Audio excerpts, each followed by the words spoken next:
nothing left for me here now. I've forgotten what anything good is like. Did I forget? Could I forget? No, nothing is good. There was never anything good. What is good? We're buying institutions. I'll throw it all away. Myself away. No. The piece of me is for my own taking. Everything reeks of something putrid. A disgusting yet familiar smell. Everything was so drawn to. I won't lose myself. Did I already lose myself? If it's all a dream, let's wake up. 不安で何も見えなくなって誰も信じられなくてもまだ君を愛してる What I've been hoping yeah But nobody helped me From the walking world in time どこまでもつきまとう星のイメージが Anyway anyway 言えないよ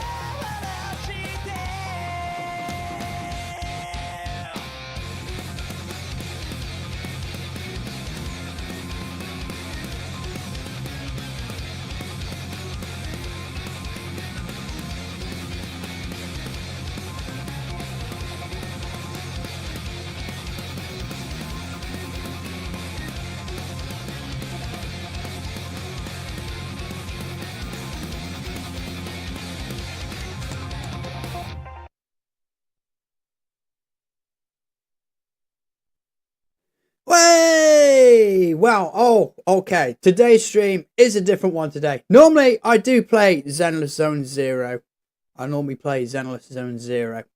But recently, there has been a new hearing for Stop Killing Games, and I'm ready to check out how it went. We're going to check out the whole video. It's almost about an hour long.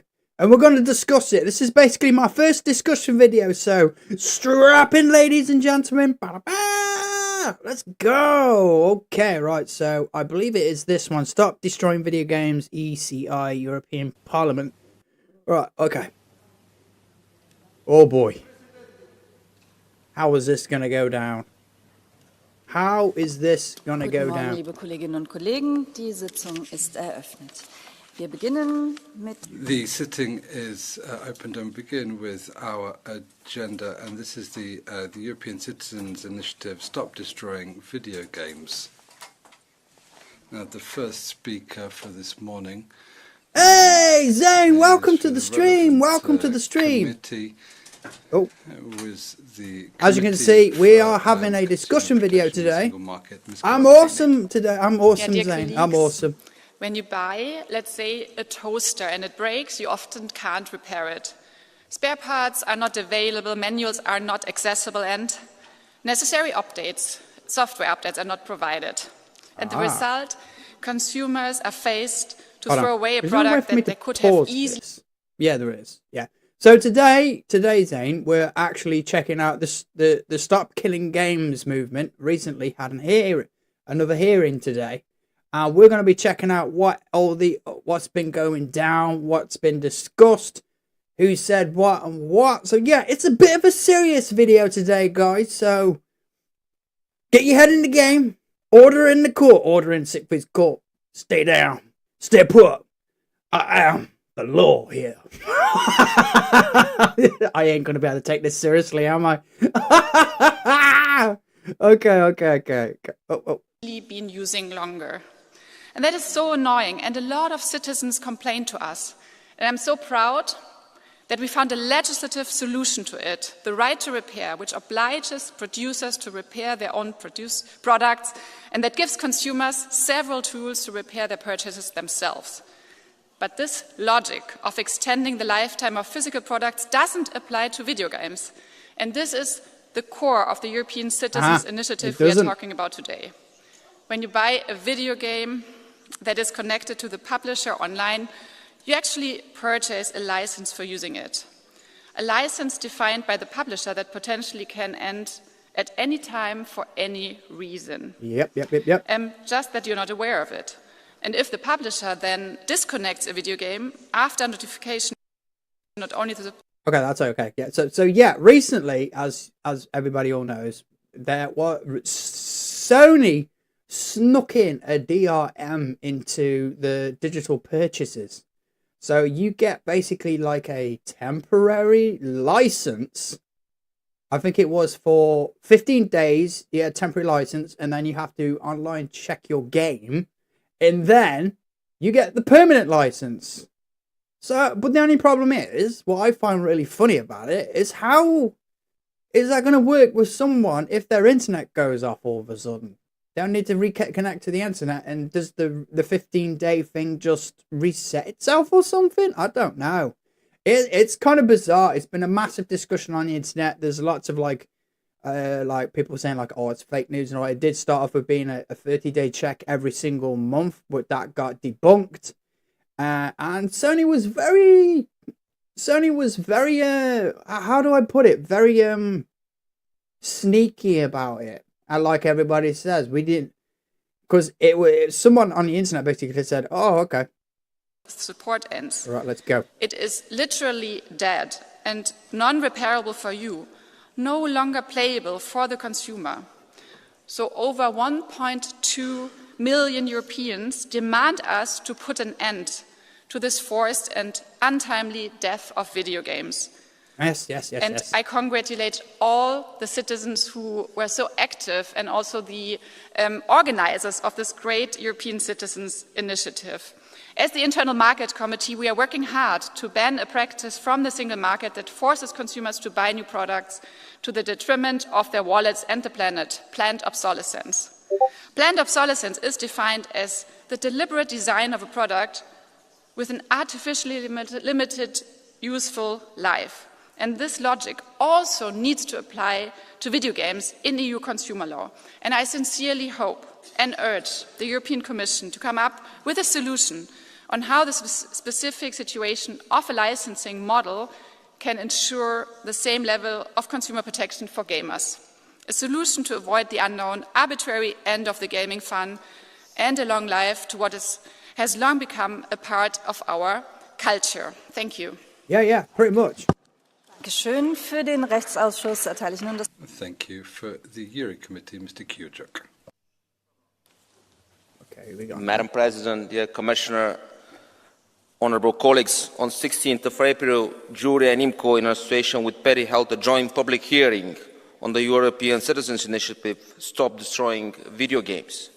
We had a constructive and forward-looking discussion.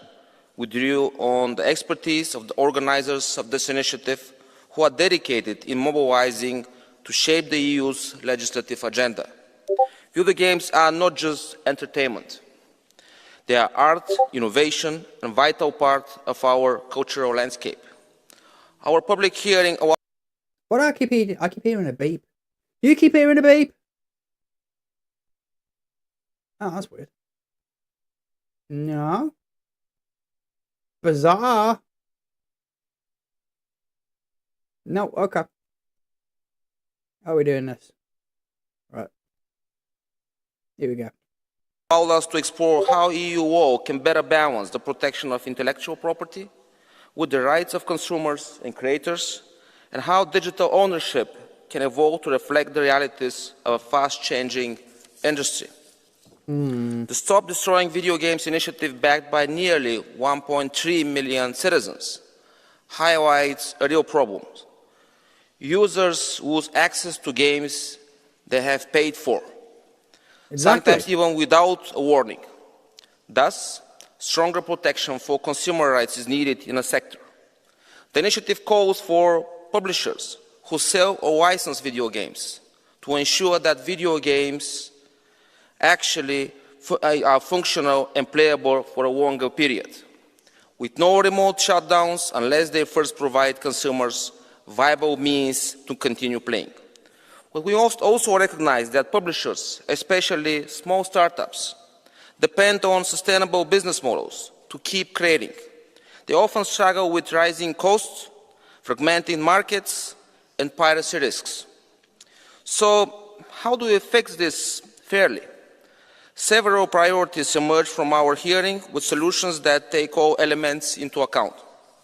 First, fair access to players, coupled with stronger transparency and information obligations for consumers. Second, protection for publishers. Third, clear rules for preservation and achieving solutions. Fourth, a level playing field. Colleagues, this is all about trust. Trust in European creative industry, driving jobs and culture, but also trust in consumer rights that actually work. Thank you. Dankeschön. Thank you very much. Now for the Committee on Petitions, Mr. Jean, please. Ladies and gentlemen, on behalf of the Committee of Petition, I would like to thank the organisers of the European Citizen Initiative Stop Destroying Video Games for presenting this initiative to Parliament. Citizens can participate directly in the European democratic process, contribute to the European legislative debate and call on the Commission to consider taking action in areas falling within the competences of the European Union. The collection of more than 1 million verified signatures across several member states demonstrates the Yeah, there was a lot of people that petitioned for this, man. This is how it got all the way into Parliament, man. It is crazy. Because at the end of the day, we want to be able to own our games. We don't want to download our games, all of a sudden find out that it's got a kill or a kill check or whatever they call it or something, and then all of a sudden it just gets taken off the air. You can't play it no more and do nothing with it. It's madness. It is, man. It is madness. So I'm really hoping Stop Killing Games really goes through. Strong engagement of European citizens on these issues. From the perspective of the Committee of Petition, this initiative reflects concern increasingly raised by European citizens regarding digital products and consumer rights, particularly in situations where legally purchased video games become partially or completely unavailable following the shutdown of servers or the termination in online support by struggling to say some of those words, man. The organisers are calling on the European Commission to examine whether EU legislation should provide safeguards ensuring that video games remain functional even after the end of their commercial life cycle, without imposing an obligation on publishers to provide unlimited technical support. This debate goes beyond the video games sector itself. It concerns consumer protection, transparency and citizen trust in the EU digital single market. The Committee of Petition encourages the European Commission to respond to this expectation by considering concrete measures, including where appropriate legislative initiative aimed at strengthening consumer rights in the digital environment. This initiative provides an opportunity to constructive dialogue between consumer, developers, publishers and regulation in order to develop proportionate solutions that ensure both innovation and a high level of consumer protection throughout the European Union. Thank you.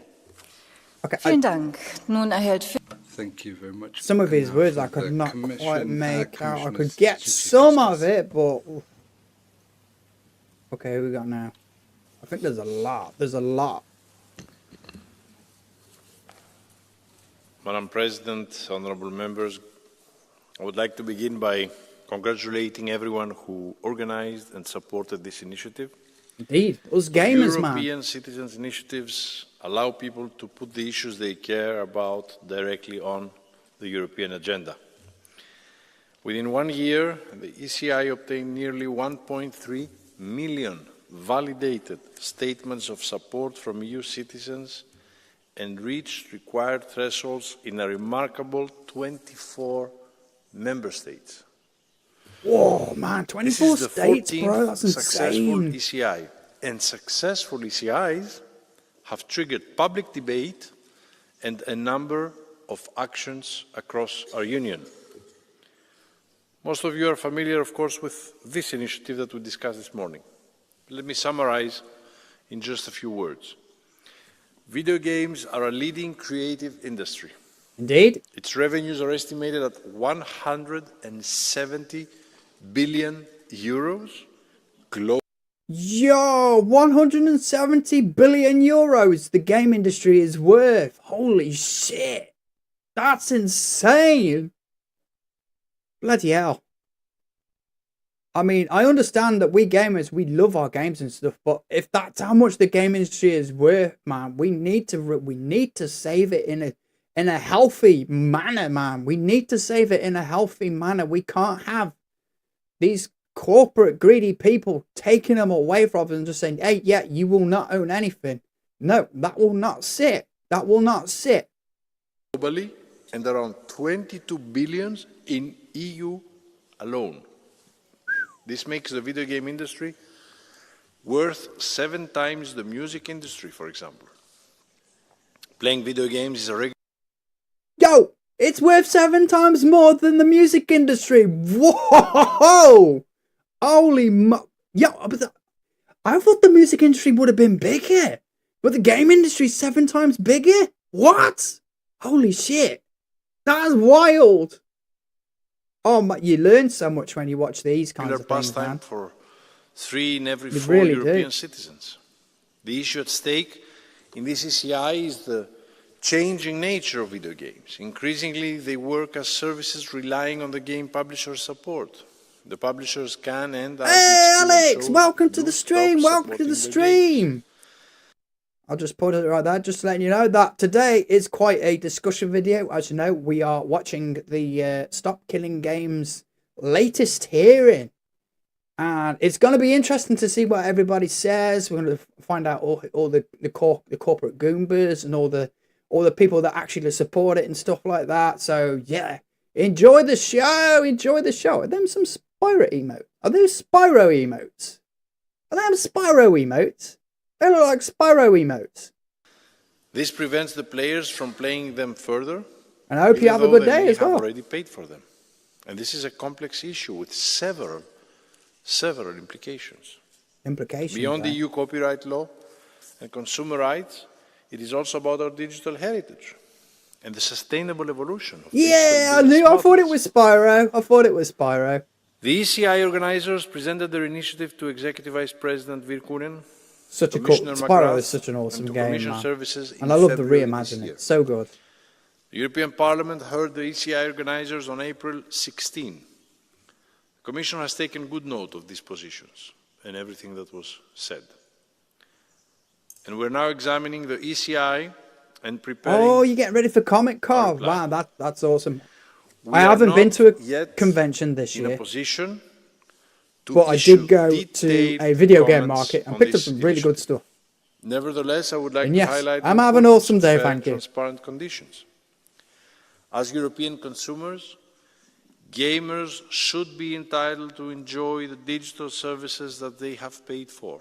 Exactly. Provided in their contract and in accordance with the MCM London. Nice. Yeah, I have never been to that one. I've been to the Birmingham one. And I've been to one near my hometown. The video games industry stands to gain from innovating and adapting business models in a way that meets consumer expectations. At the same time, we must I found some awesome ones. The complexity of the issue at stake.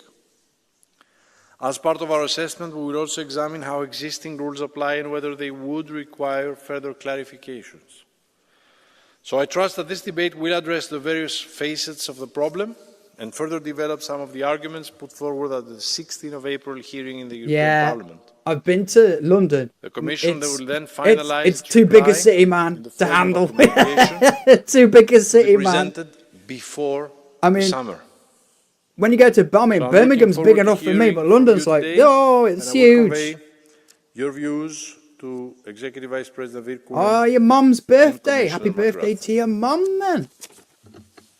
Vielen Dank, Herr Kommissar. Für die EVP. Thank you very much, Commissioner. Now for the EPP, Mr. Arias Echeverria. Yo, what?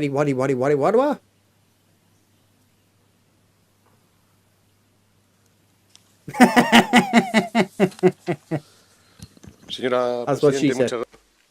Madam President, thank you. Commissioner Costas. Almost 1.3 million Europeans have signed this European Citizens Initiative, Stop Killing Video Games. This is not just a marginal or symbolic movement.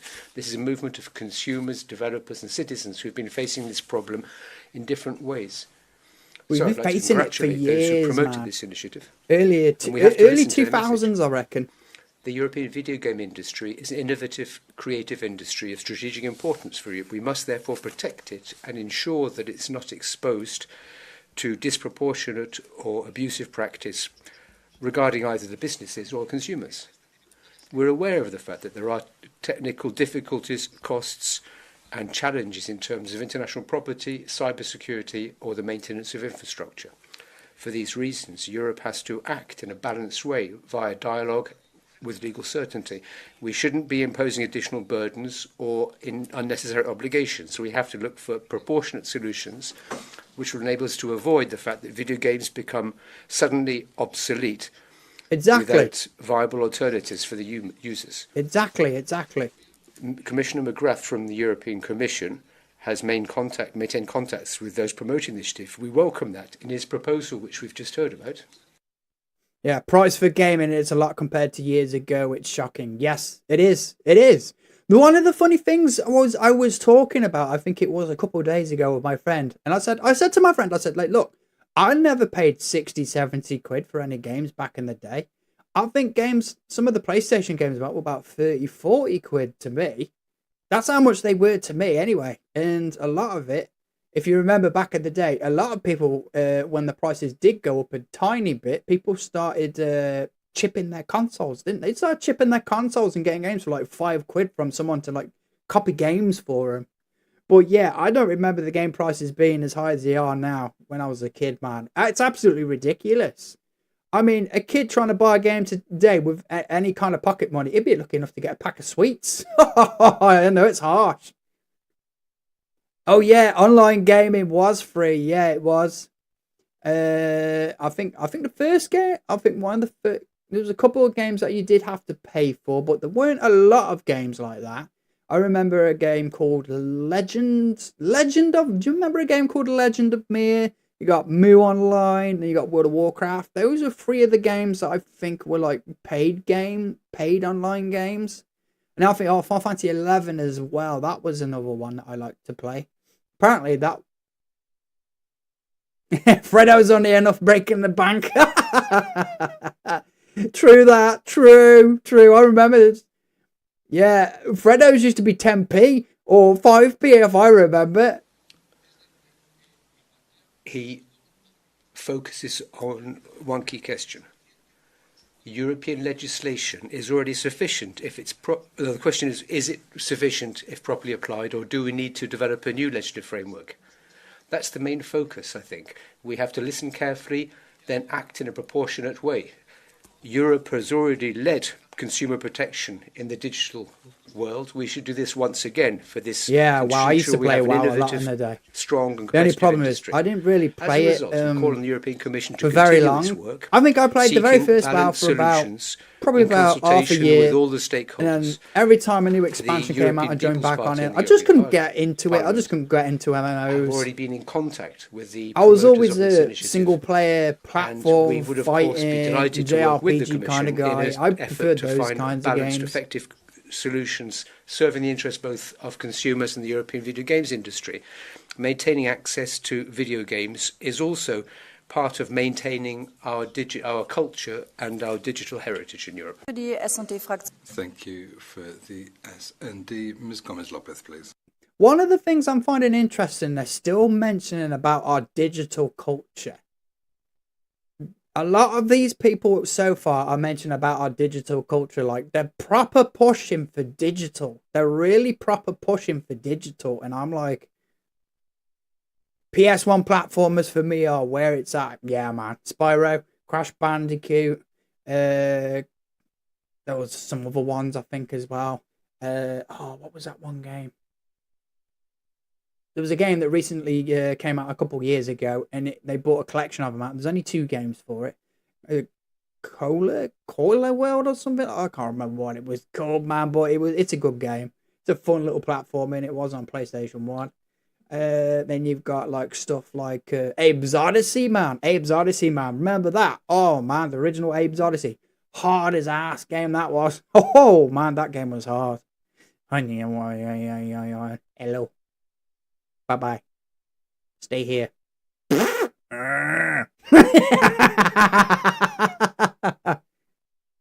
Yeah, I know. That's another thing. I love physical discs as well, man. But as you know, a lot of game companies are now giving us a physical disc with half the blooming games on them, man. Literally like saying, you need the internet to install the rest of this. And I'm like, why? What for? So the one thing I'm so glad about Final Fantasy Remake series is the fact they're giving us a data disk to install it from. And that's one of the things I'm really grateful for.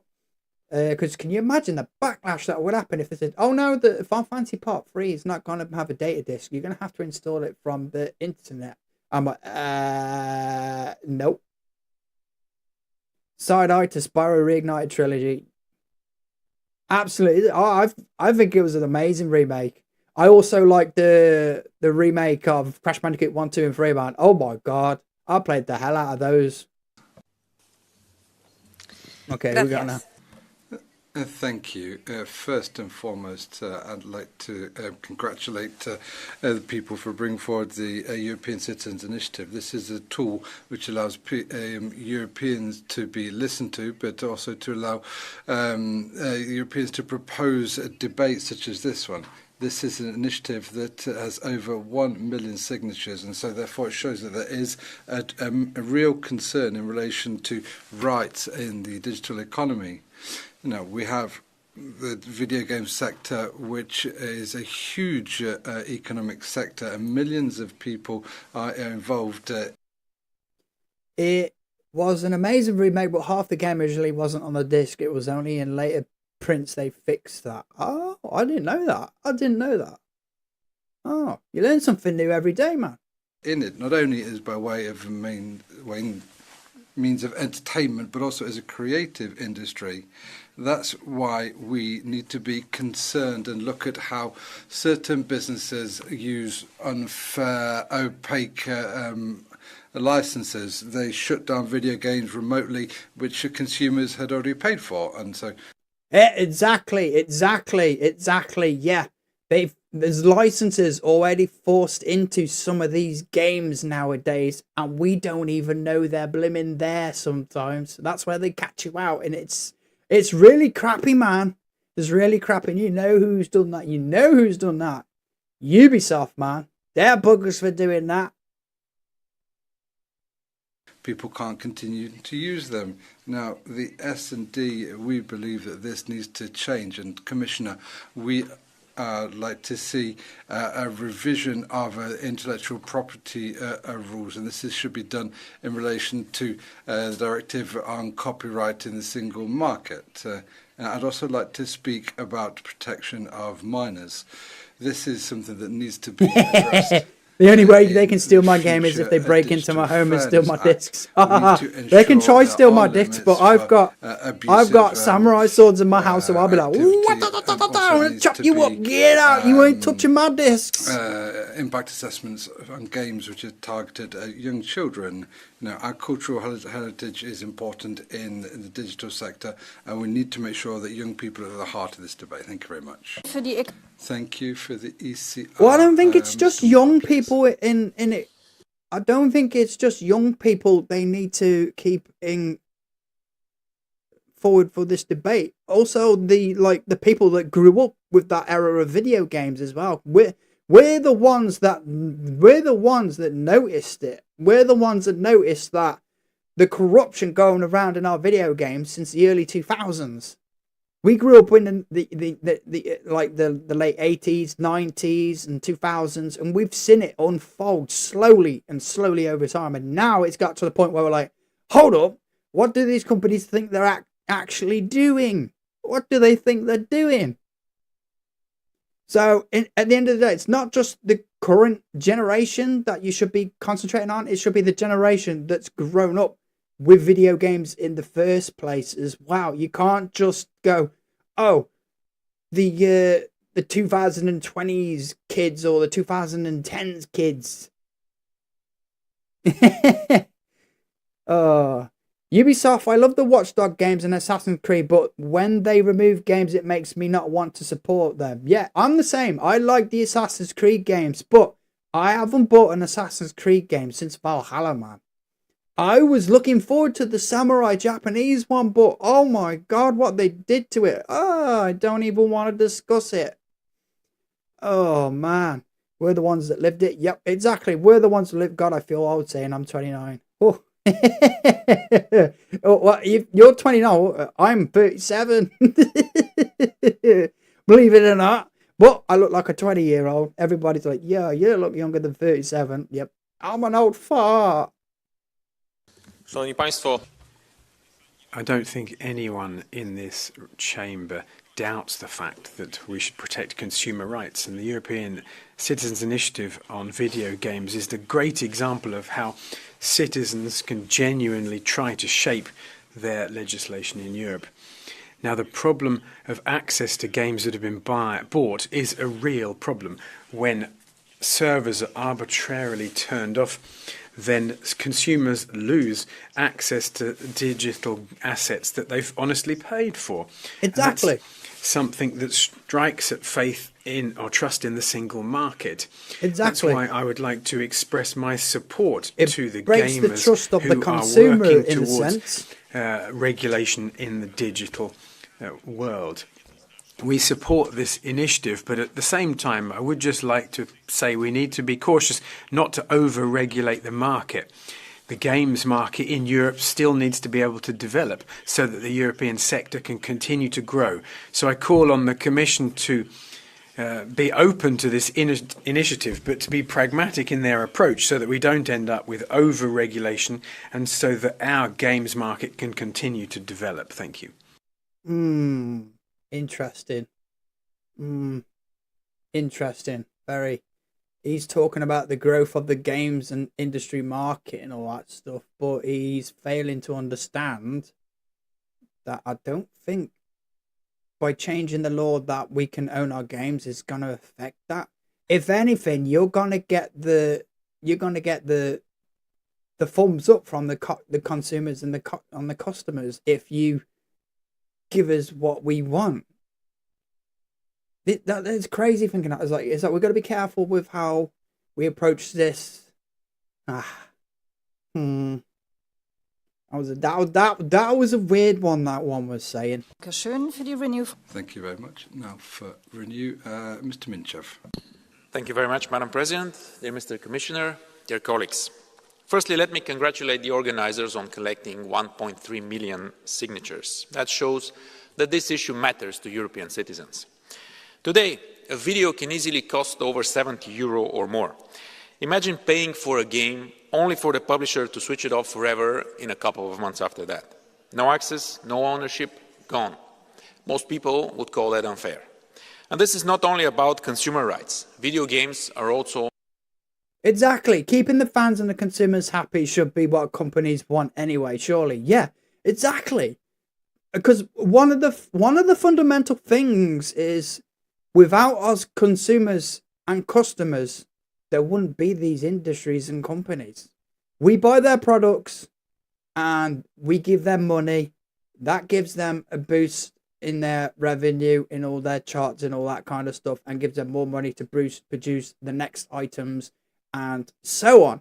So if they keep their customers and consumers happy, why is that going to affect the way the industry is going to evolve? It just don't make sense. It's just so bizarre. About culture. They build communities, develop creativity, develop skills, and form part of Europe's digital cultural heritage. Thank you for when you the buy bits. a book or a board game, you don't expect it to disappear overnight. Why should we accept that in the digital world? And we know. I'm not used to this. I think those are bits. I think they're bits. Yeah, I think they're bits. know that technical solutions exist. Some games can I will warn you, because I've only recently been affiliated. I've probably not set all the things on my Twitch, so I am kind of new to this kind of thing. So normally I'm just like chatting and talking. I'm not understanding about bits and subathons and all this kind of stuff. But yeah, I'll get there. You guys could teach me. You can get me through it. continue working even after official support ends. It's about keeping games playable, about responsibility towards consumers. We all learn together. They deserve transparency and legal certainty. This is why the Commission should look for a balanced solution for consumers, publishers and game developers and address this gap in the upcoming Digital Fairness Act. Thank you. Vielen Dank für die Thank you very much. And that was a quick for one. The Greens, Ms. Gregorova. Okay, what we got here? Dear colleagues, nearly 1.3 million Europeans signed the Stop Destroying Video Games initiative. They deserve our serious engagement and they deserve it in good faith. Exactly. Let me be clear about what this initiative asks. When a company ends support for a game that people have already bought and paid for, it must leave that game in a working state, rather than reaching into our devices and switching it off. It does not ask for free service forever. It does not ask for endless updates. Exactly. It asks that what we paid for cannot be deliberately destroyed. So I am happy to hear from you, Commissioner. You take it seriously. However, at the last 3 public hearings, Mr. Abamonte, on behalf of Commission, repeated the arguments of a handful of the largest publishers, almost word for word, that always online is simply a technical necessity, that this is really... Yeah, exactly. Needing to be constantly online all the time to play your game. This is where the DRM comes into play. Because, like, as we know, Sony sneaked in the DRM again. Sneaked in the DRM 15-day temporary license, and then you get a permanent license. On PlayStation, man. And people weren't happy about it because they snuck it in.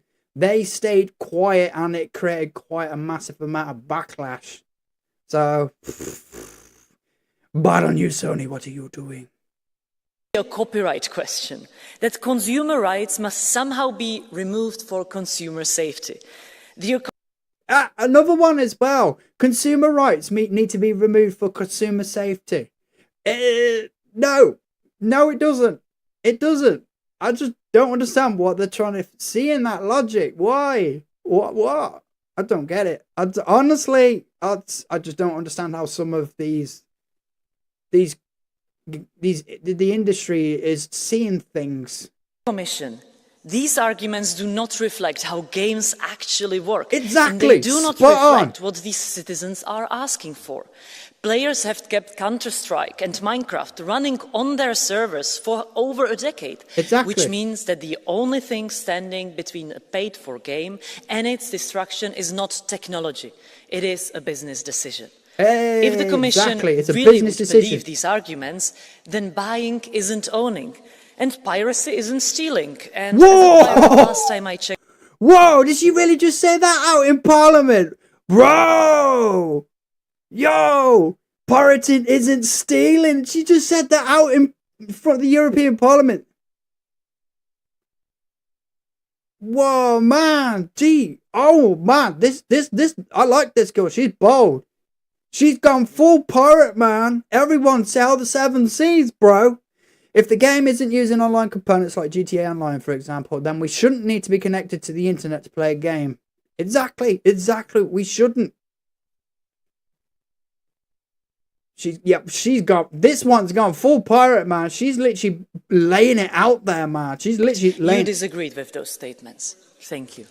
Oh, man, what a final line to end with, man. Thank you very much. For the left, Ms. Shaibi, please. Full pirate, bro.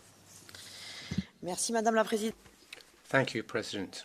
Colleagues, Commissioner, just imagine on Sunday evening you want to spend the evening at home, you sit down in favour of your favourite film, which you've purchased, and suddenly the screen goes blank. The film has been deactivated. Who said I can steal a game? That lady did, yep. That's crazy. This would be unthinkable for films, but this is exactly what's happening to video games, Concord and many others. Players have paid for these, and suddenly, overnight, they disappear. No explanation, no compensation. Theatre, graphics, music, graphic artists, composers, scenarios. All of those artists who've spent thousands and thousands of hours of creativity and passion have seen their work go up in a puff of smoke. This is part.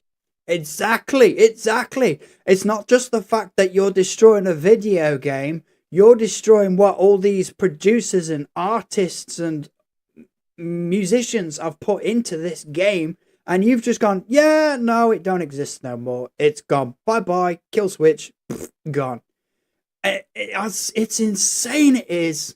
So if you think about it, it's not just the game industry this can affect. It's affected music and art at the same time. Nah, it's no worries. It's no worries, Alexipian Stark. I think I pronounced that right. Sorry I can't stay longer, but I hope you have a great stream and an amazing weekend. You too. Thank you for joining for me for the stream as much as you have. I greatly appreciate it. Have a great day. Of our cultural heritage, which is being deleted. With the Stop Killing Video Games initiative, more than 1 million European citizens have been asking for something quite straightforward to stop this happening. They are proposing this without any cost for publishers. So, for example, maintaining the online mode means that players could keep playing the games themselves. You could set up a public library so as to ensure but you've been closer than anyone else. Be played by those who love them. It's like when people get my name wrong. They're like Skivvy or players and creators of video games while defending our cultural heritage. Or anyway, you have a good one. Take care. Thank you for joining my stream. And thank you for the bits. Thank you for the bits. Thank you very much. For the ESN, Mr. Ulrich, please. Wokeness and aggressive monetization is destroying video games. You wanted to talk about what's destroying video games here in the European Parliament. All right, I will say it loud. One thing that is definitely destroying video games is the crazy woke ideology and political correctness which is being forced into the games. For example, if we want to play as a samurai, obviously we want to play as a Japanese warrior and not to be forced to play as a black person warrior or... Well, he's obviously labelling, he's basically bringing up the whole Assassin's Creed thing and all of that. I mean, at the end of the one of the things that I find is really funny right now is the fact that I don't think we need to be bringing up the woke and the genders and the politics. This isn't going to do anything with what's currently being talked about with this. This is about preserving games and stopping game publishers from destroying our games, basically. Kill switch and that's it. But this is basically a discussion for another topic. So this guy's probably going off on one hell of a tangent. Like, as much as I agree with him, this is not the main subject that we're talking about. Female warrior, as it happened recently in Assassin's Creed. Or to play as a queer character without any other choice. This is an issue, really, for players. The other thing which is destroying video games are aggressive monetization practices. Never-ending microtransaction, insane pay-to-win, or even gambling loot boxes, like in casinos. These practices has to be stopped, as well as practice when a company shut down a game server right after you purchase your favorite game. The only problem with that is that's what live service games are built on. They're built on microtransactions. It's like the gacha empire, pretty much. It's like you kind of pay to play, pay to win, and all that stuff. I mean, from my perspective, when it comes to gacha, you can play that game without spending any money. That's how I've always done it. I mean, I know people have spent money on those games like crazy, man. But when it comes to like live service, they thrive on the microtransactions and all that kind of stuff.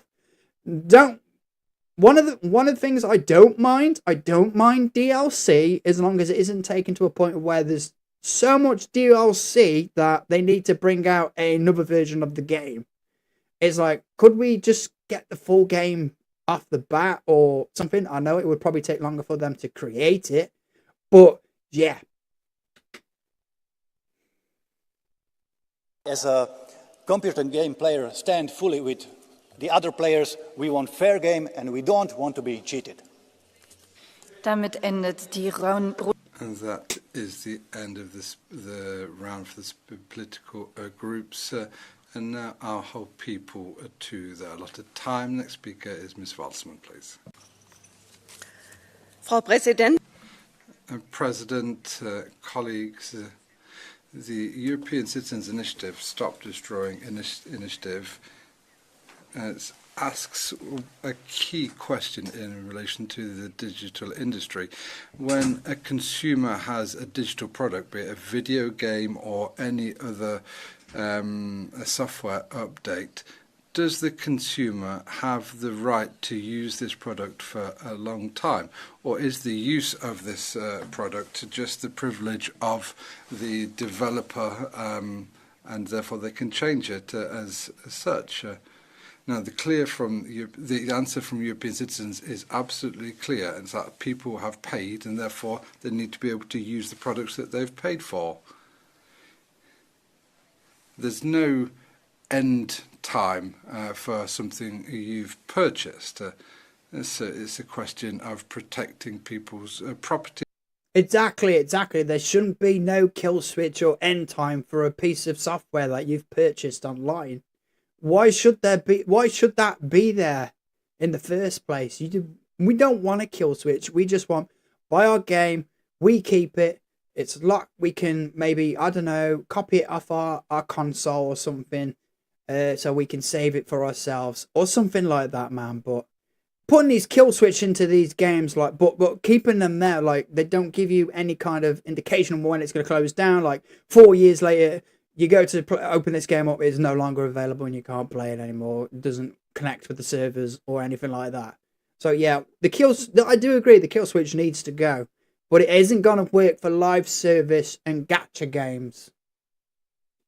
But they can make gacha games single player after they've done their time, basically. And fairness in the digital world. So therefore, unfortunately, voluntary programs from the industry are not enough. So I call on the Commission to put forward a legislative proposal which will allow people to use their digital products for as long as they want. This is specifically in relation to video games. And then together we can build fairer rules to stop these problems, and we can protect and make sustainable the rights of European consumers, and we can also avoid any legal issues. Thank you very much. Now I'd like to give the floor to Ms. Schoring-Wilges. President, Commissioner, I'm speaking today not just in my capacity as an MEP, but also the mother of 3 sons.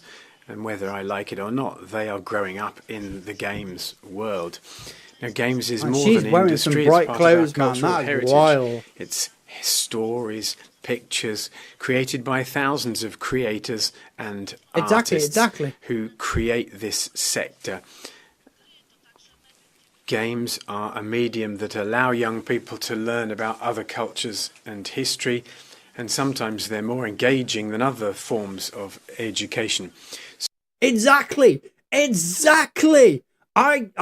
Yeah, video games are way more engaging when it comes to reading a book or learning in your school class. Not saying that kids don't need school, but honestly, I've probably learned more from growing up with video games than I have from learning in a class. But class is there just to put you on the straight and narrow, to get you into the real world and teach you all about that kind of stuff. But yes, exactly. So we should consider games as a cultural good, protect them, and not just allow them to disappear because of market-based or technology-based decisions. Exactly. We have to protect, the treaties mean we have to protect consumers. And that means not just for temporary services, games should be permanent. Consumers should be allowed to own what they have bought, and that's why I support this initiative. Exactly. We should be able to own what we've bought, and it should not have a kill switch. Madam Chair, Commissioner, the arguments of gamers who make a living from video games and invest tens, hundreds, and perhaps even thousands of hours in them. On the other hand, I am a conservative politician who respects private enterprise, the free choice to provide goods and services, and publishers' copyright. I think it is appropriate to discuss whether all companies selling video games in the EU actually provide sufficient advance notice regarding the activation of video games. The gaming industry in Europe is one of the most globally competitive. We have top-notch developers and great and successful games, many of them even from the Czech Republic.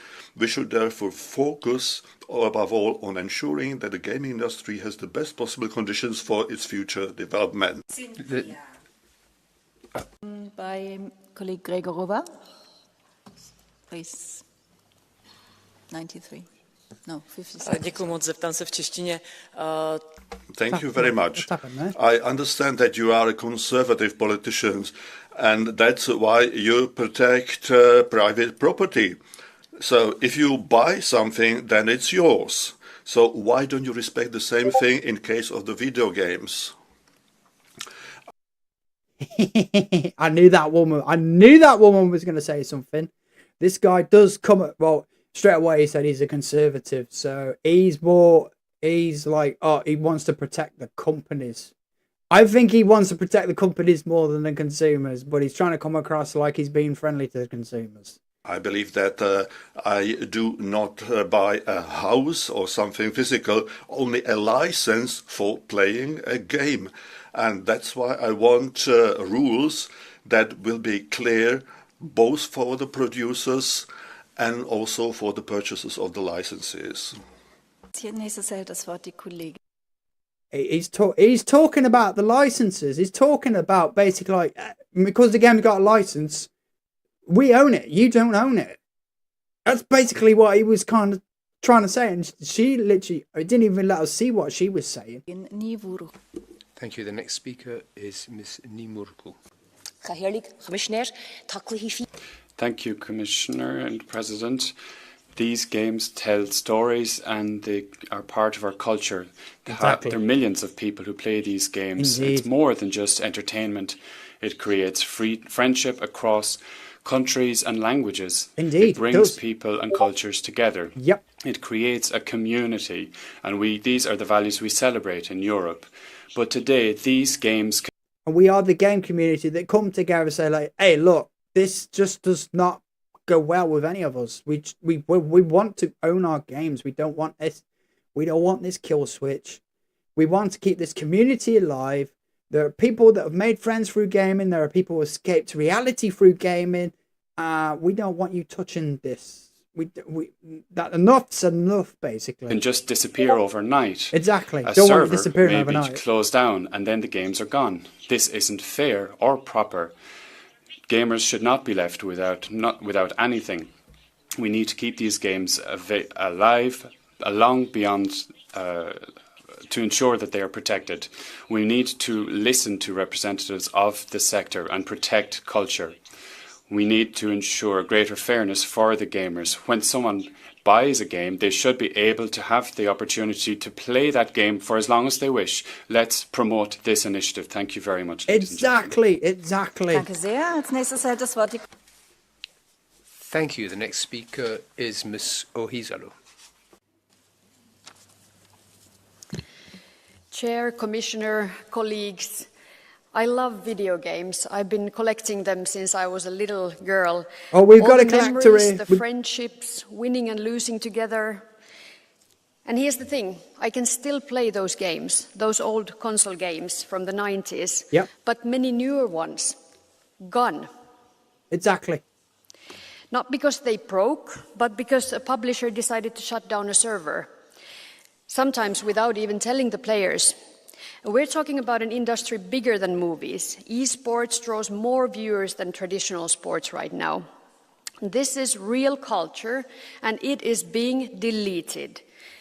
If you buy something, shouldn't you then own it? Yeah. That's the idea behind the Stop Destroying Video Games initiative, supported by over 1.3 million Europeans. And we're not asking for everything. We cannot place the entire financial burden of preservation on developers, of course, especially on the smaller ones. But at the very least, games should be allowed to survive when their servers don't. That's not radical, that's the bare minimum, and I hope the Commission will follow the initiative. Exactly. That's all we're asking for. The bare minimum. We just want you to leave it in a playable state. It doesn't have to be absolutely perfect, just in a playable state that it does not get destroyed and rid from the database and just... The whole licensing issue is just an argument that's literally just absolutely disgusting, if you ask me. It's absolutely disgusting that these companies were like, but it's licensed, we own it, you don't own it. That mentality is absolutely disgusting, and it needs to be erased from the gaming industry, if I'm honest. If I'm honest, that license, what they talk about, needs to be erased. The consumer is the one that buys your product, and they should be able to own that game. Not buy that game because it's got a license, but in 4-6 years' time, don't exist no more.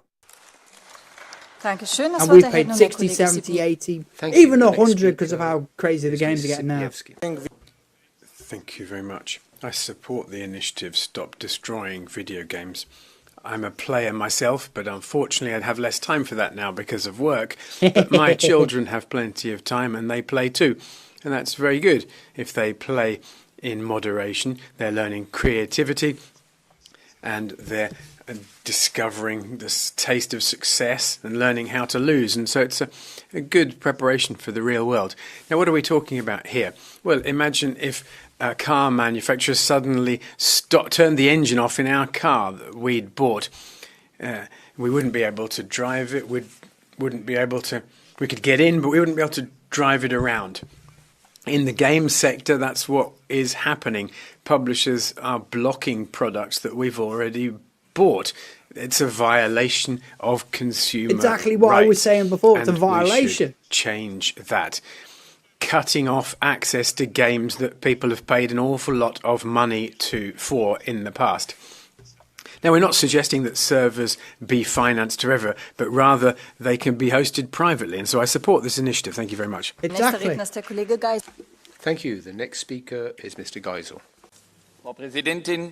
President, Commissioner and colleagues, let's get one thing clear. I'm not one of the 41 million Germans who play video games on a regular basis, but nevertheless I do support this initiative.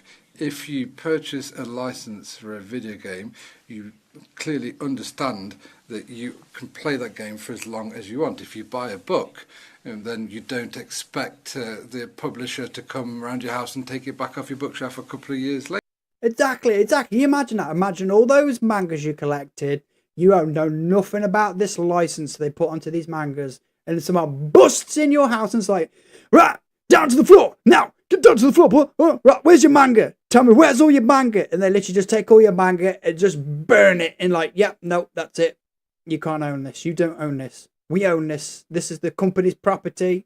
I'm sorry, but we're burning all your manga. Can you imagine if something like that happened? That would be dystopian beyond compare, man. So, yeah, it's exactly the same thing with video games. You imagine someone just raiding your house and saying, like, yeah, we're going to take all your games off you. Later, where the producers and developers can decide freely when they switch their servers off, then the reality of this, that it's the consumer, the customer, who's taking on the risk for the economic success or failure of this video game. And that's not in line with the basic understanding of ownership. So we need to know that gamers are aware of what they're doing when they purchase a video game. Thank you very much. Thank you. Mr. Warborn. Madam President, Commissioner, dear colleagues, almost 1.3 million people across Europe have signed this initiative.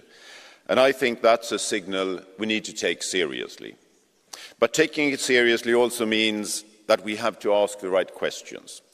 And the right question is not only how do we protect consumers, and don't take me wrong, because that is one of the important questions, but the right... I smell a rat. I smell a rat. Don't get me wrong.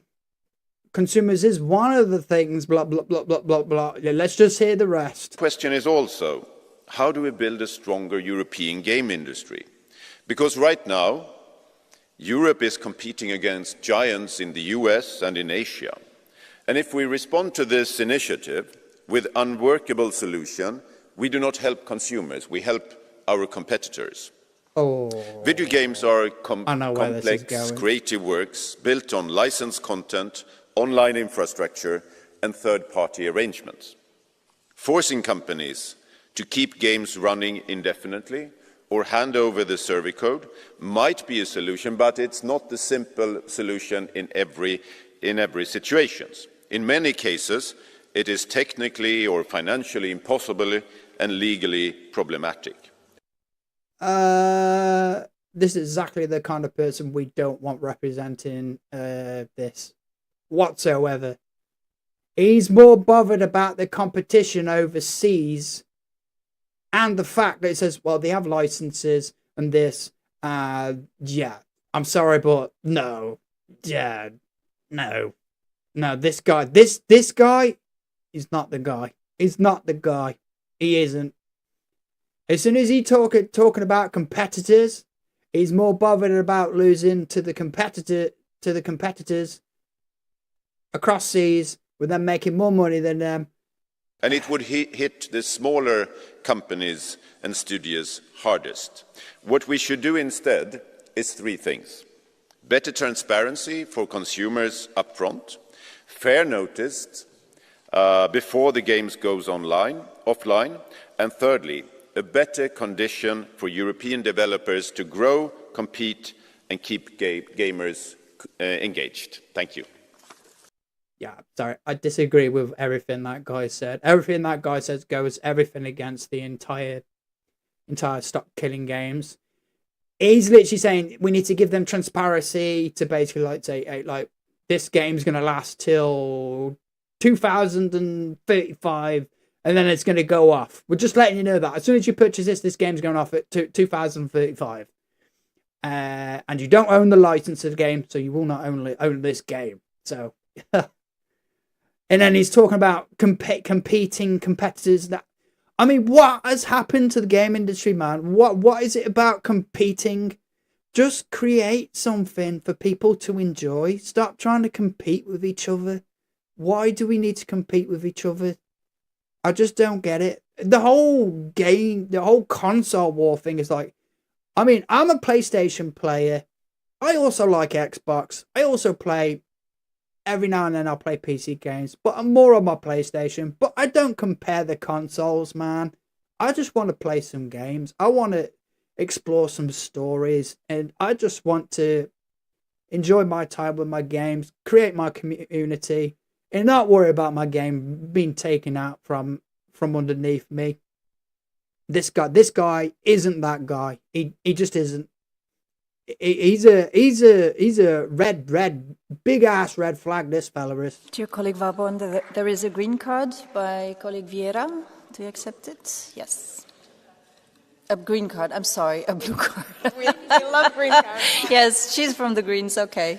So a blue card from a green. Thank you very much, Chair. Colleague Warborn, I can agree with a lot of what you said, but you also spoke about the importance of defending the video game industry in Europe. I can very much agree with that. But of course, when we legislate our market for our consumers, we don't just apply that legislation to European companies. We can apply to whatever companies want to operate in our market. So given that reality, would you then change your opinion or be open to making sure that consumer protection can go in hand with supporting European video game industries? Thank you. Yes, absolutely. That's, I think, what I said as well. If we need to have transparency so that the consumers know what they buy, and in some cases I think that is not very clear today. But at the same time, it is a growing industry that is important for Europe, and I think without the publishers, without the developers, there will be no engagement from the consumers. So we need to have both in mind and not What you're failing to understand, though, mate, it's the consumers and the customers that buy your games and give you the money in the first place. And if you start doing scandalous stuff like taking away their video games, putting licenses, enforcing these kinds of rules, people will stop buying. And it won't be the consumer's fault. It'll be the management of these companies and industries. That's why there are people boycotting games now and then. That's why people are boycotting games now. That's why some games do really bad in sales, because of that kind of stuff. Only one of the issues, and that's how we build a strong European gaming industry and a strong community for the users. Dankeschön. There is a second blue card by colleague Welken. This guy's getting proper laid into. I had to go to my place because I left my card here. So thank you very much for your speech. I just simply have one question. What do you tell European publishers like CD Projekt Red who actively support this initiative by arguing that they don't want it? So I think there are many publishers in Europe who know that they build a community and they do not want to disappoint them, and they know that they need customers happy. So what do you tell publishers from Europe that you are not fully supporting this initiative? I think you're absolutely right in this. He started on that one. All publishers are not the same. They have different business models, they work differently, and that's why if we do any regulation, we have to take every different companies into play. We have this think small principle in the European Union when we do our legislation, and that means that we have to cater for not least the smallest ones. And I'm afraid that if we have too hard regulation on this area, then we will not have European publishers there, and that will be at the loss, of course, of the businesses, but also of the consumers. The consumers ain't going to lose anything. Dann kommen wir zur nächsten Redner. This guy is a pure, straight businessman. He's talking business. He's not interested in the consumers. He's using consumers as a buzzword in everything he's blimmin' doing, man. And people can see through it. That's why two people were like, nah, green, blue card. Thank you. The next speaker is Ms. Mendia. Gracias, Presidenta. Thank you, President. Commissioner, imagine you buy an e-book and then years later you can't read it. Someone's decided to deactivate it. This is what happens today with lots of video games. Video games are part of the daily lives of millions of households around Europe. They create talent, innovation, jobs and creativity. They also create cultural heritage in Europe. Europe cannot allow this digital culture to disappear because it's no longer profitable. If you buy a video game, you have a right to know how long you will be able to use it for and what happens if this service disappears. This debate is not against innovation or the sector, it's defending transparency, consumer rights and digital heritage. So we ask the Commission to act, listening to gamers and not only the industry. The Digital Fairness Act protects consumers and we need to ensure protect the youngest against abusive practices. Video games are part of our culture and Europe has a responsibility to protect innovation and people. Thank you very much. Dankeschön. Das Wort erhält nun der Kollege van Lanschot. Thank you, Mr. van Lanschot. Thank you. As a young boy, 30 years ago, the most important decision for me was Bulbasaur, Charmander, or Squirtle. I loved playing Pokemon and wanted to be the very best. 30 years later, if I go to my mom's attic, pull out my old Game Boy, and put in some new batteries, boom, Professor Oak is telling me to pick my starter. Charmander all the way. Yep. But today, too many video games will not work 30 years later. They might not even work 30 days later. Despite games being sold with no expiry date, the moment the game makers decide to shut down support, these games become unplayable. Absolutely. Game over, no Charmeleon. I love that. I really love this guy. He's using all the gaming quotes. He is definitely a gamer. He's definitely a gamer if he's using all these game quotes, man. Charmeleon, Squirtle, Pokemon, gotta catch them all. He's definitely a big Pokemon fan, I put it that way. It's bad for all lovers of games, as the 1.2 million people signing this petition to stop destroying video games shows. Our laws and game industry should learn something from Charizard and evolve. Stop remote disabling and keep games playable, so gamers who want to be the very best can actually catch them all. Oh, that was brilliant. I love that guy. That guy was brilliant, man. All those game quotes from Pokemon. Madam President, Commissioner, ladies and gentlemen. So the disabling of products which intervenes for televisions, computers, the right to repair is also being done away with. However, this practice has been spreading to digital media in recent years. Publishers of video games are able to decide at any moment to disable access to a game which has been purchased by a consumer despite the passion, time and creativity which has been invested in those games and the fact that communities built up around them. Unfortunately, this disabling is particularly widespread if a successor title is about to replace it. So, is this practice legal? For the time being, yes, but it's completely unfair. This is why 1.3 million citizens have quite rightly called on us to act. Commissioner, I must say I'm rather disappointed by what you had to say. You say that you see the problem, but we're still lacking any suggestions as to practical action. The problem is that we seem to be seeing video games as digital service rather than a digital product that people are passionate about. So we have to say to those passionate people, we're going to ensure that you're entitled to play this game as long as you like. You paid for it after all. Es gibt eine Blue Card. Exactly. Mr. Vulcan, a blue card from Ms. Ohisolo. 54.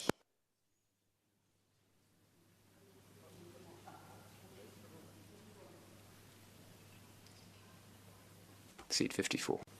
Kiitos kollega hyvästä puheenvuorosta. Kuten tässä hyvin sanot, niin kyse todellakin on kulttuurista. Well, you just said clearly we're talking about a cultural product and talked about culture. Now, as a Europeans, this is something we need to respect. It's a very competitive product as well. We export these products all around the world.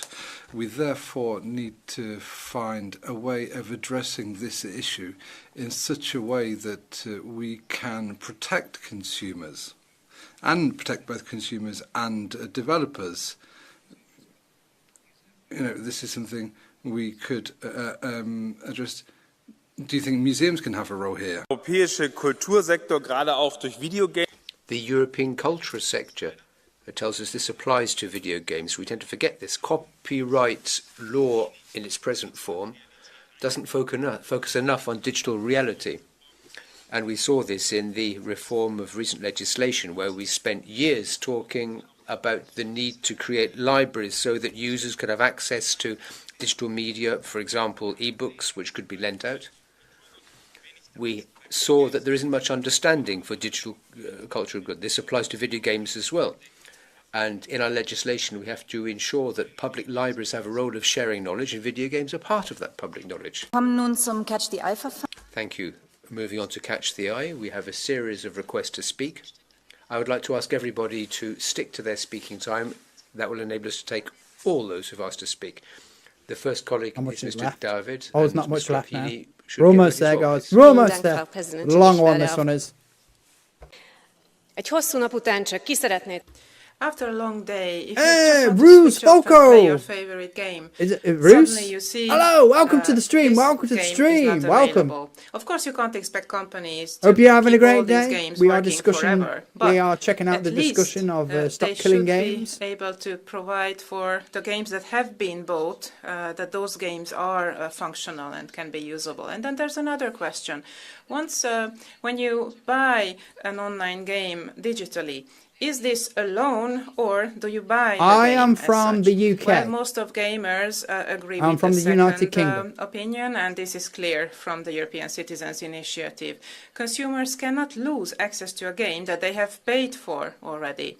Therefore, we need to very urgently clarify rights and obligations. If you buy a product, you have the right to use it. It's so simple. Thank you. Exactly. That's how simple it is. It's so simple it is, man. It's like literally like if we buy a product, we get to keep it. From what country are you? No, I'm from the UK. United Kingdom. Vielen Dank. Das Wort erhält nun die Kollegin Grappini. Thank you. Ms. Grappini, Mr. Sipa. I don't think we're part of Europe anymore because we're under Brexit. And gentlemen, first and foremost, I'd like to say the most important point. This is a very important European Citizens Initiative, and I say this with the fact that the European citizens don't use this tool enough. It's a way of European citizens proposing laws. And now we're talking about this initiative today, and I'm the Vice President of the Parliament for the single market, and we need to look at consumer protection, but we need to strike a balance. And now there's legislation which exists, but this sector of the economy doesn't fall under any of the existing laws. So, Commissioner, you need to come forward with a solution. You need to respond to this European Citizens Initiative. We talk about intellectual property, we talk about creativity, and we always say what is illegal offline is illegal online. So therefore, I fully support this initiative, and we need to come forward with some legislation. Danke. Oh, yes, we do. We need to. It needs to. It needs to happen, man. It needs to happen.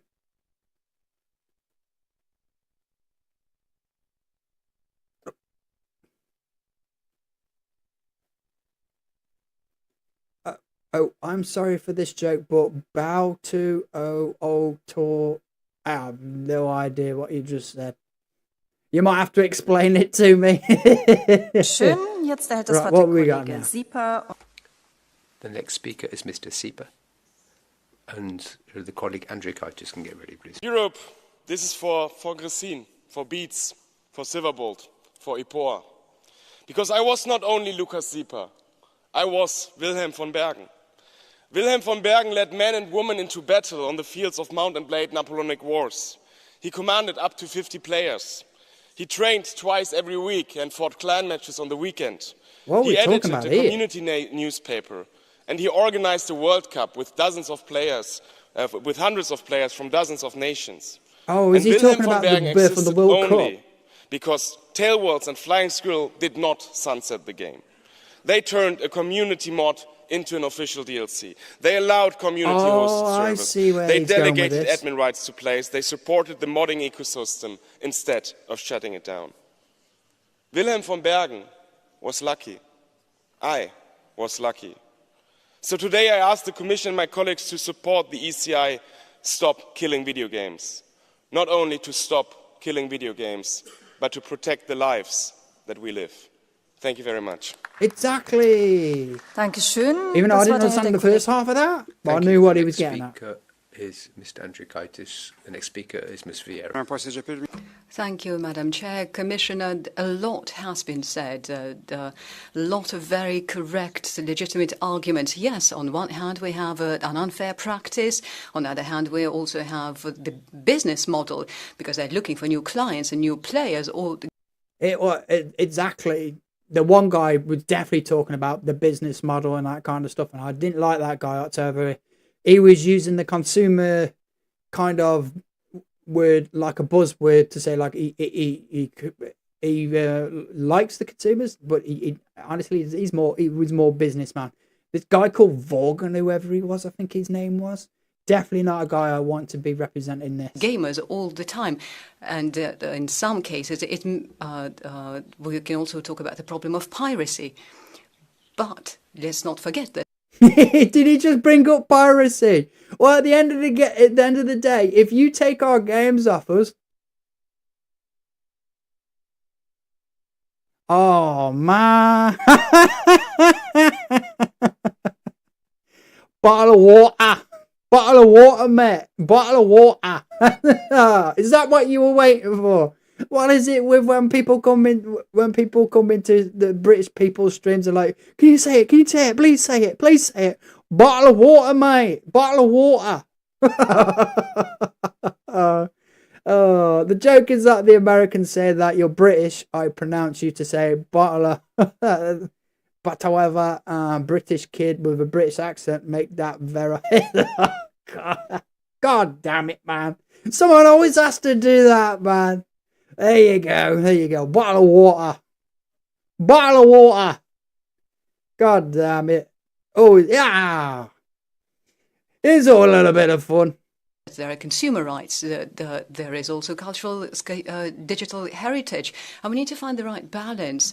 Those are the games that have a long term value need to be protected. Then when you're thinking about minors, you're going to carry out an impact assessment. So please pay special attention to minors, to how video games affect minors, because they're very... Yeah. I grew up with video games and I was 8 years old, and it has not affected me. If anything, it's made my life so much better. So, I was waiting for someone to probably bring this up. Protect the kids. It's to protect the kids. Oh, God. Sick of this age-old thing, man. vulnerable, and they become easily addicted to... Easily addicted? No. No. I'm sorry. No. Video games. And as a former commissioner responsible for health, I would like to draw your attention to that problem. Thank you. Dankeschön. Thank you. Ms. Vieira, followed by our colleague Konecka. Thank you very much. The Commissioner said that he understands the problem, and I'm glad to hear that, but that the Commission is not ready to present a solution quite yet. That's okay. We've waited many years for many amazing video games to come about, and we've also sometimes waited many years for great European laws to come. I just hope we don't have to wait as long as we've been waiting for GTA 6 from the Commission. And today we've spoken a lot about loving... Did she have to bring that? Oh God, with this legislation being taken place, I hope we don't have to wait as long as we have been waiting for GTA 6. I'm telling you now, I think GTA 6 is it's closer than we think now. I think it's either going to be at the latest state of play, or it's going to be at the Summer Game Fest. Video games, what we also love in this house is democracy and citizens' rights to have their needs and their views and their desires expressed. Exactly. And this is not just about 1.3 million signing a petition. After our committee meeting, I received dozens of emails from people saying, this is the first time I've watched the European Parliament speak, and I agree with you. I've received emails from around the world of people saying, I want to see the EU lead on this. We might have not been quoted on Le Monde or Euractiv, but we were on the Twitch streams, we were on the subreddits. We were reaching citizens where they are, and this is really what citizens care about. So I am really proud to support this initiative, and I deeply, deeply hope that the Commission will come forward with a proposal. Thank you. Dankeschön. Das Wort erhält nun die Got a clap for that one. Thank you. The next speaker, our colleague Konecka. We're coming near the end now as well. Děkuji, paní předsedkyně. Thank you, Madam Chair. Dear colleagues, the situation that you buy a product and after a time it's dead and you have not been told in advance. And it sounds like a disaster. We would hardly tolerate something like that, and yet it's the reality in the video game industry. Exactly, Most it is. video games that require a constant internet connection It's become an completely atrocity, man. inaccessible to players who paid for them the moment the publisher decides to shut down the servers. Even if the game has a single-player mode, it becomes inaccessible. I fully understand that when you pay for something, you want to access it, especially if you had no way of knowing that after years, months, or even weeks later, you would be denied access. I fully support the citizen initiative Stop the Destruction of Video Games, and I hope that the Commission will take a similar... What was that? You say you are from the UK, that means your neighbour with... I'm not entirely sure, the most Rubux and on Roblox, Donny Bobes, the most bad Dom Studios, Skibbity... Oh my god. Skibbity dibbity da ba ba.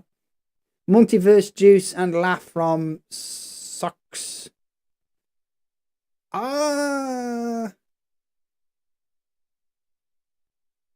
toilets multiverse juice. Multiverse juice? I never multiverse juice. Stands and propose ways to protect players' rights and the cultural heritage that video games represent. Video games publishers must ensure that their games remain available in some form even after the shutdown of their servers. Otherwise, they are not allowed to keep their money. Oh, no, yeah, nice. That last part. Gracias, Presidenta. Si compro un libro, nadie puede entrar. Thank you, Madam President. If you buy a book, within 5 years later, somebody can't come to my house, take it out of my bookshelf and destroy it so nobody can read it. If somebody... Like exactly as I said, it's like, can you imagine that? Can you imagine having a load of books in your house? All of a sudden, you get a knock at the door. Beep, beep, beep, beep. Hello, is this Mr. Such and Such and Such? I'm afraid we're going to have to take your books off them and burn you. And you're like there at the door thinking like, hey, what do you mean? So yeah, we don't want that kind of lifestyle. We really don't want that. Wants to keep a copy of a film which was important in their life. We can't accept them having that taken away. Yep. That might seem unlikely for music or films, but this happens with video games. Video games are also part of our culture, a part of our collective memory. Many people want to be able to carry on playing those games 10, 20, 30 years later, to teach their children to play or share them with future generations. More than 1.2 million citizens are not asking for the earth, they're just asking for something reasonable. That's to say, a video game which they've purchased legally not be subject to destruction and continues to be something which is useful and can be played. Games are part of our culture. This is why we have to listen to and promote this initiative to stop killing video games. We want to see a legislative response to that. Thank you. Exactly. Thank you very much. Back to you now, Commissioner. Who is it going to be now? These are the last ones now, I think. These are the last ones. Yeah, this is the last one. Dankeschön. Honourable members, I would like to thank you for your very valuable contributions today, which give us plenty of valuable insights to reflect on as we are developing our analysis and our response. It has highlighted the complexity of the issue, which... Honestly, it's not complex, if I'm honest. Definitely not complex, man. All we are asking is that we have ownership of our games and that you don't turn the servers offline. Or give us some form of like, okay, this game's going to go off in 2038. Or something like that. That's what they're making it so like, oh yeah, this complex. This is all because of those people bringing up like industry competition and all this kind of stuff. What does that have anything to do with what the citizens are actually asking for ownership of their games? It's just outrageous, it is. No Juice is a member from the Sox 4 gang. That's from UK. Member, his name is Laugh Boff, or from... I have absolutely no idea what you're talking about, man. Gang. I definitely don't get involved in gangs. Sits at the crossroads of several public policies. So this rich exchange of views also shows how European citizens' initiatives allow people to put the issue they care about directly on the European agenda. So I wish to thank all of you, honourable members, for your interventions and for your support for the direct democratic engagement of our citizens in setting the EU's agenda. And as I said earlier, we are working to present the proposal, the communication, the soonest possible. Thank you very much. Vielen Dank, Herr Kommissar. Die Aussprache ist... Thank you, Commissioner. That brings that debate to an end. Right. Okay, cool. And that was that. But it's true that in the UK, in a day is rain, snow, typhoon night. Huh. I've never heard of these things. I mean, I don't live in the London area, so I'm not from that part of the time. But anyway, I think that is it for today's stream. Oh my God, there was a lot to take in. There was a lot of discussion. I liked one of the women that was in this was absolutely amazing. The one guy was absolutely amazing, and then there was another guy that was like, no, that dude's a corporate rat, straight up corporate rat, man. So yeah. Don't forget to leave a follow, guys. Subscribe to the channel if you're watching this from YouTube. You can check out all my links in my description. And I will probably see you guys next week. So, peace out. Bye-bye.